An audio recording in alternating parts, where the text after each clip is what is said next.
Back in 1996, a company named Trilobyte released a game that sold just 27 copies. At an original price of $10 for the PC CD-ROM, Uncle Henry's Playhouse generated an abysmal $270, the worst selling video game of all time. Now, how did they pull that off? I don't know about you guys, but Uncle Henry's Playhouse sounds like a place no one should ever visit. Can you picture your mom going into Toys R Us in 1996, taking a peek at the cover of this video game and deciding, yeah, my kid's gonna love this game. I do have to give props to the United Kingdom for recognizing how terrible and creepy Uncle Henry's Playhouse sounded, and they renamed it to Uncle Henry's Mind Blower. That still didn't make a difference in sales, but at least they tried. Lucky for all of you, I somehow managed to get a hold of this game. I feel like no one should go into Uncle Henry's Playhouse alone, so together we are going to experience the worst game of all time. But why did this game sell so poorly? Besides being a completely bare bones interactive puzzle game, there are multiple reasons for its demise. Between company mismanagement, ideas of including R-rated sex scenes, and just overall bad decision making from Trilobyte, this game never stood a chance. But who is Trilobyte? I think it's important that we start at the beginning and find out why Uncle Henry's Playhouse even exists in the first place. So how did Trilobyte Games start? Well, when Graham Devine and Rob Landeros were fired from Virgin Games, they took their idea for a new game and started their own company. They took homestead above a place called the Javille Tavern in Jacksonville, Oregon. I work from home, and denying myself from visiting the fridge every few minutes is hard enough. I could not imagine how difficult it would be to keep focused while working above a tavern. Up above the hustle and bustle of the tavern, Graham and Rob eventually fulfilled their goal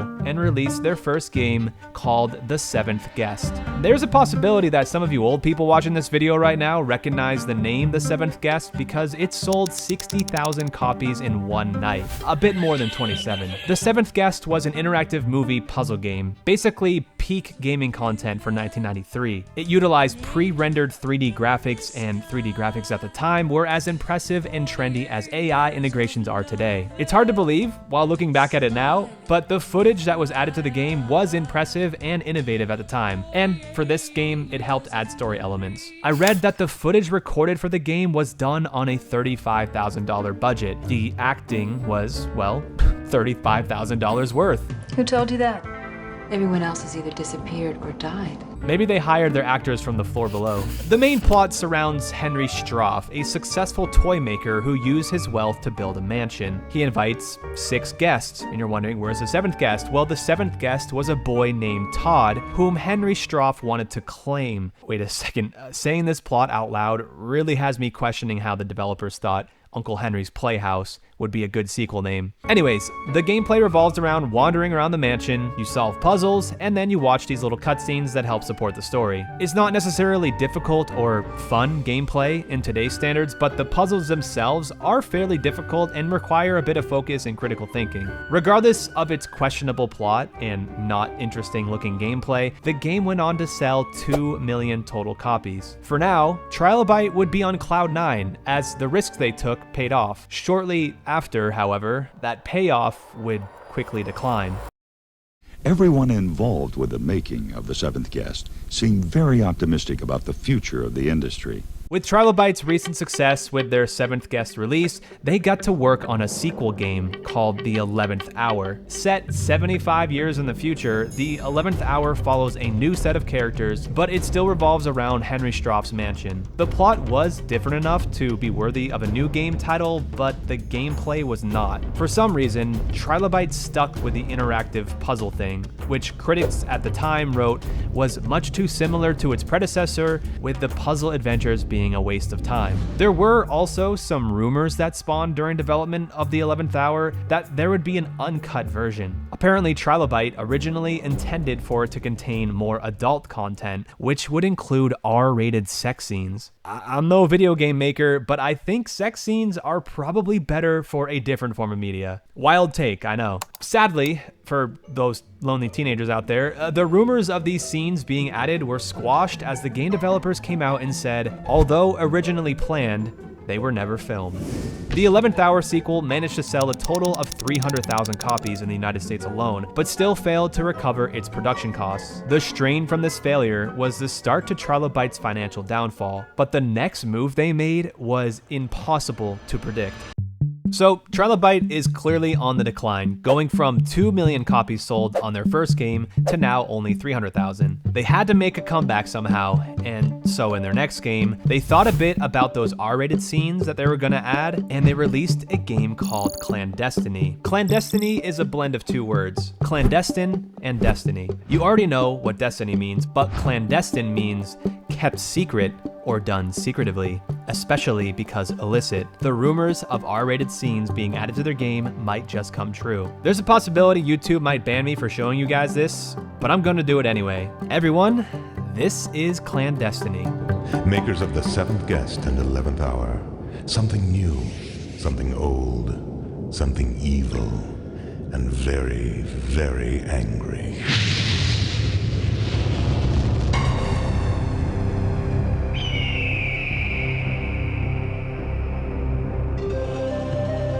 Return at once to Scotland to win your legacy. But I wouldn't go there if I were you.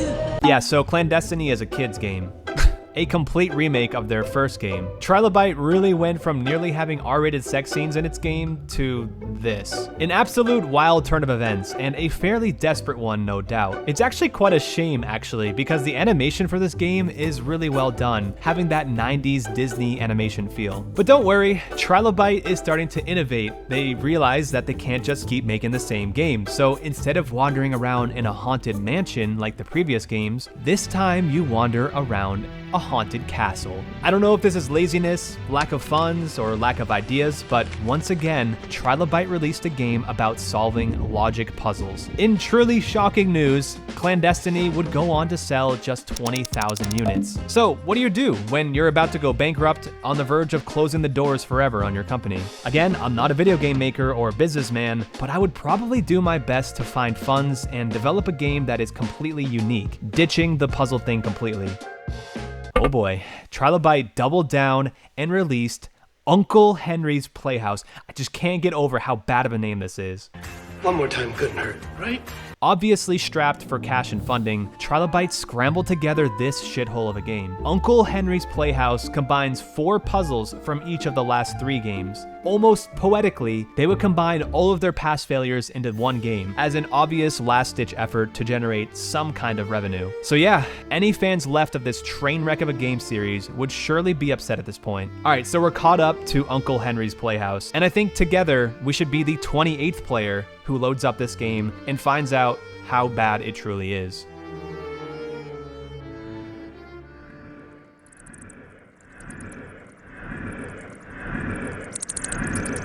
The sounds and the logos, man, that's nostalgic. This is definitely a 90s game. From what I can tell, the only unique thing to this game is the final 13th puzzle that I guess is unlocked once you complete the other 12 puzzles. I promise I will beat all 12 puzzles so that we can see the final 13th level. Who knows? Maybe the 13th level includes some of those R-rated scenes. This is gonna be fairly quick, by the way, because I don't really want the FBI to show up and start asking questions about why I have a game called Uncle Henry's Playhouse. So let's start here. Let's start at the chess piece. I'm a fairly big fan of chess. I suck at it, but I was looking forward to this puzzle, but this functioned in no way like a normal chess game. First of all, I could only move my knight, but whenever I made a move, it would deny it as if it was wrong. These are legal moves. I've watched enough Gotham chess to know what I'm doing, but I guess in Uncle Henry's Playhouse, nah, this does not apply. Chess has been around for a very long time, and the rules of it are kind of simple. They could have at least tried to make this feel like real chess. It took about 25 minutes and a lot of trial and error, but the correct move sequence was to continuously go around with a knight, trying your best not to make any good moves because the objective was to go into the corner where the rook was. This wasn't even about chess. It was just a weird puzzle game that wanted you to move your knight safely to the square that looks closest to the exit on the other side of the puzzle.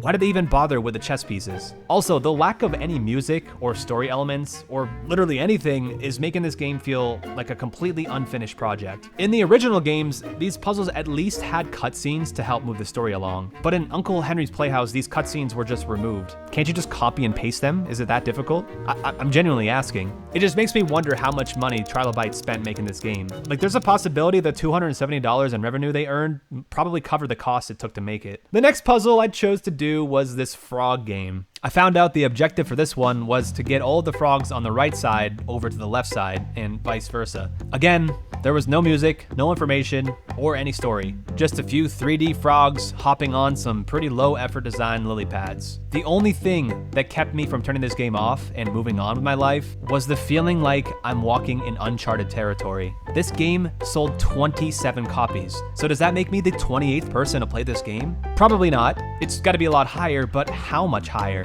Am I the 100th person? The 1,000th? With so many people on this planet, it's rare to witness something that has been seen by so few. Whatever the number is, I am now one of the few to experience this game. Okay, finally. That was not fun.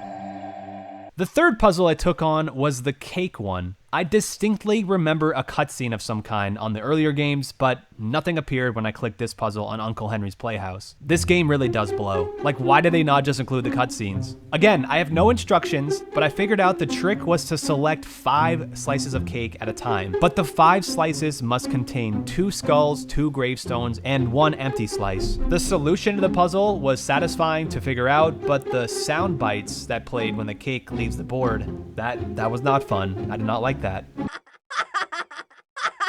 Like, I can see why the first game Trilobyte made did well. It had cool new graphics for its time, it had an actual storyline, unlike this game, and the puzzles were difficult and took some problem solving. But I just don't know why they continued the same trend of these puzzle games for the next 5 years. Like, they're all just a copy of the one before it. There's no physical gameplay involved, and it's human nature to give up on these puzzles because we just get pissed at them and we don't want to finish them. This game is giving off SAT vibes, and I hate it. I wish I could see the reaction of the 27 people who picked this game up in the store. Were they mad? Were they surprised, confused, angry? Did they know that they were going to be one of only 27 people who were dumb enough to purchase this game? I bet those 27 people didn't even get to the end of the game. Hell, if I didn't read about it on the internet, I would have never known about it either. The next puzzle I tried was the coffin room. I don't know if there is a specific name for puzzles like this one, but it is easily my least favorite type, whatever it is. The objective is to close all of the coffins, but annoyingly, clicking one coffin sets off all the other ones. I just want to remind everyone that this is the entire game. Stupid puzzles like this that piss you off because they take too much time to solve. There's 0 replayability, 0 story, and 0 R-rated scenes. Truly a letdown. If I didn't care to see the final 13th puzzle, I would have stopped a long time ago. Luckily for you, you won't have to suffer through this in quite the same way that I will. After about 30 minutes of getting nowhere, you can hear me sitting up in my chair. All right. Okay, let's actually just try to use our brain for a second.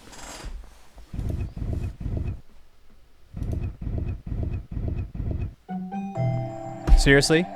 Also, I realize that this gameplay might not be the funnest to watch, but if you're for some reason still watching this right now, you would be wise to maybe close the video and do something more useful with your time. There's no way this final puzzle can be worth the wait.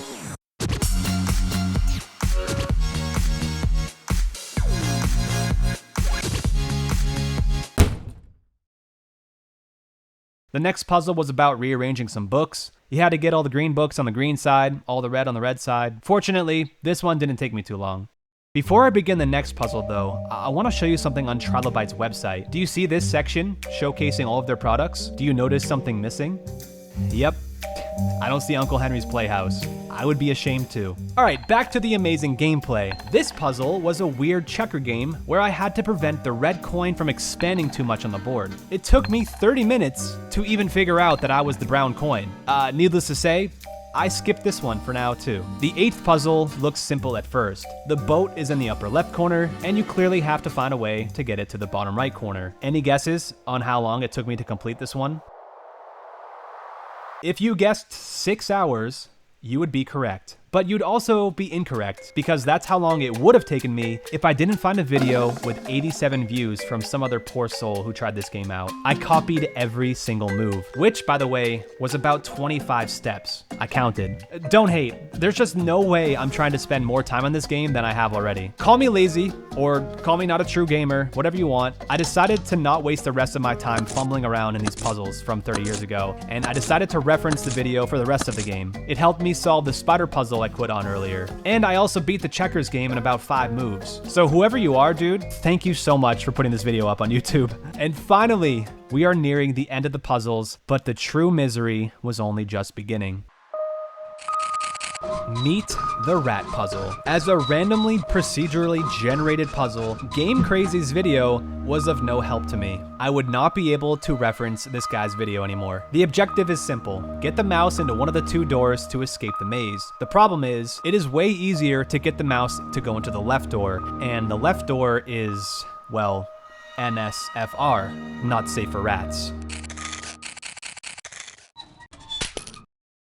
In the Uncle Henry video I'm cheating off of, more than 2 hours of the 4-hour-long playthrough was spent on this puzzle. I spent an hour here myself with no luck. I even spent a good bit of time restarting the puzzle, hoping that I'd somehow pull the exact same puzzle layout as the guy in the video, and I could copy him from there. I don't care how difficult you make the puzzles, at least make them make sense. Uncle Henry's Playhouse is the worst game I've ever played in my entire life, and it deserves less sales than it got.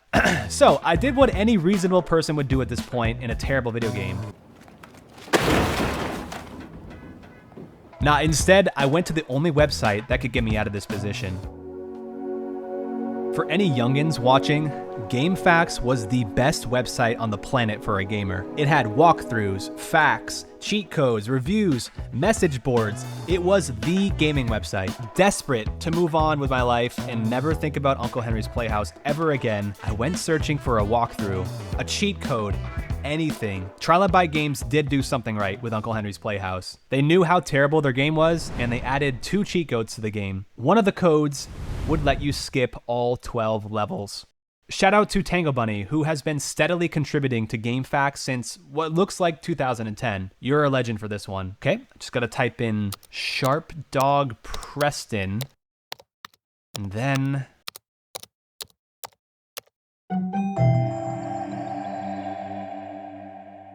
27 people in the United States, if they completed all these terrible puzzles, got to see the attic. We're one of like maybe a couple people in the world. It feels weird, but I'm clicking it.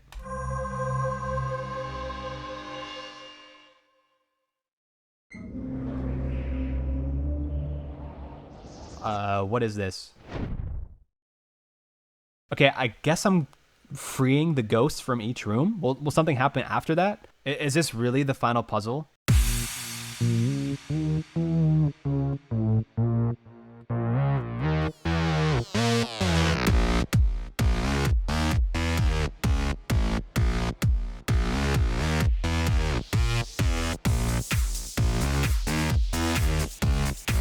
Did we win?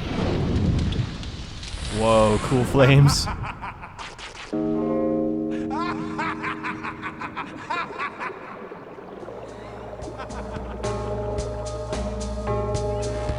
That's the entire game. I am sorry if you're still watching this right now. That was not worth the reward. So to give you just a little bit of dopamine, here's a Tony Hawk Pro Skater 2 trick. Damn, that game was good. Thanks for watching. Subscribe for more fun videos like this, and I'm gonna go get a bowl of cereal or something. Take it easy.